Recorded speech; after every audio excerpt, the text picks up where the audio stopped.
السلام عليكم ورحمة الله وبركاته. معكم محمد فيكو قصة كده. اللهم صل وسلم وبارك على سيدنا محمد وعلى آله وصحبه أجمعين.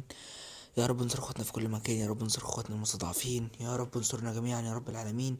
ويا رب نصر قريب يا اخواتنا في كل مكان. رب انصر غزة، لبنان، كل الأماكن يا رب العالمين. ربنا ينصرنا جميعا. بسم الله الرحمن الرحيم. وفيديو بعنوان مجموعة خلصانة، الزمالك بيفوز على المصري. يعني مش بيفوز، يعتبر بيتعادل، لكن بيفوز في المنافسة اللي ما بينهم.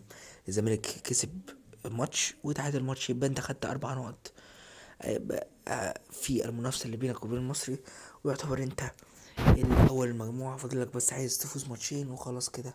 يعني تفوز ماتش وتتعادل ماتش، تتعادل ماتشين. المهم ان انت فوز بس ماتش، المهم عشان تضمن صدارة المجموعة رسمي، وما تقعش مع اي فرقة من الفرق اللي هي ممكن تنزل عليك.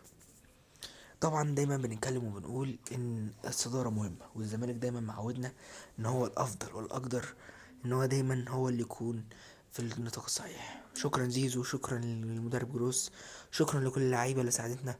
شكرا فعلا، ساعدتونا فعلا. شكرا زيزو لان هو يعتبر المساهم الاول في ال4 نقاط دول مع اللعيبة الرجالة. طبعا التيشيرت الاسود الرايق الجميل، تيشيرت من اجمل تيشيرتات الزمالك اللي اتعملت الصراحه، اللي الواحد شافهم للزمالك. تيشيرت جميل جدا جدا جدا. شكرا للعيبه كلهم، شكرا للجمهور، شكرا للزمالك 114 سنه. ربنا يديم المحبه ويديم الحب اللي ما بيننا.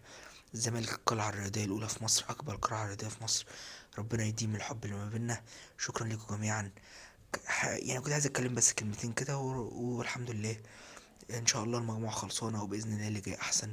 والسلام عليكم ورحمه الله وبركاته. النهارده ان شاء الله فيديو اخر اليوم بعد مباراه ابو قير للاسمده في كاس مصر، في اول ماتش في الكاس.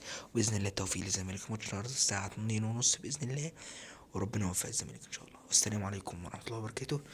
ادي لاخواتنا في كل مكان، وما تنساش تصلي على النبي، على اللهم صل وسلم وبارك على سيدنا محمد وعلى اله وصحبه اجمعين.